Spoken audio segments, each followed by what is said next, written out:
Hello everyone and welcome to the final episode of Sports on Tap. First, I want to thank those who have checked us out on our YouTube channel and have followed us along on this journey this semester. I will be graduating in just a couple short weeks, and it has been a pleasure to be able to do this and bring my passion for sports closer to you.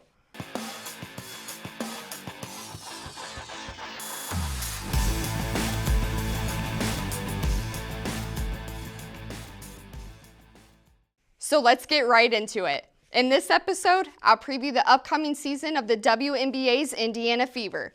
The Fever have received national attention over the course of the last several days after drafting generational phenom Caitlin Clark out of the University of Iowa. Clark led the Hawkeyes to their second consecutive Big Ten title and propelled the team into the national championship for the second straight year. Clark's resume is nothing short of impressive after becoming the all-time leading scorer in both men's and women's basketball, as well as the National Player of the Year and being this year's recipient of the Wooden Award.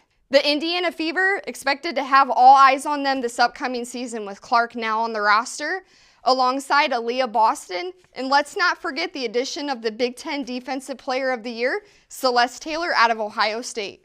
After having just one nationally televised game last season, the Fever are slated to have 36 games nationally televised this season.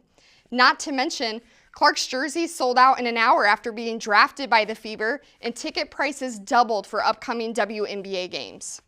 The talent that came out of this year's WNBA draft is some of the best in the sport's history.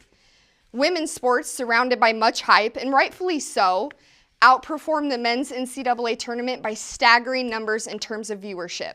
According to Forbes, the national championship game between Iowa and South Carolina brought in 24 million viewers at its peak, the highest since 2019 for both men's and women's basketball since 2019, and it was an 89% increase from last year's national title game. Just to give it some perspective on the impact Caitlin Clark and these outstanding athletes have had on women's sports as a whole, they outviewed the men's basketball national championship, who had just under 15 million viewers across 3 television networks. You can catch the Fever as they head to Dallas to take on 5th overall pick J.C. Sheldon and the Wings in the league's first preseason game on May 3rd. This is Lindsay Burke signing off for Sports on Tap.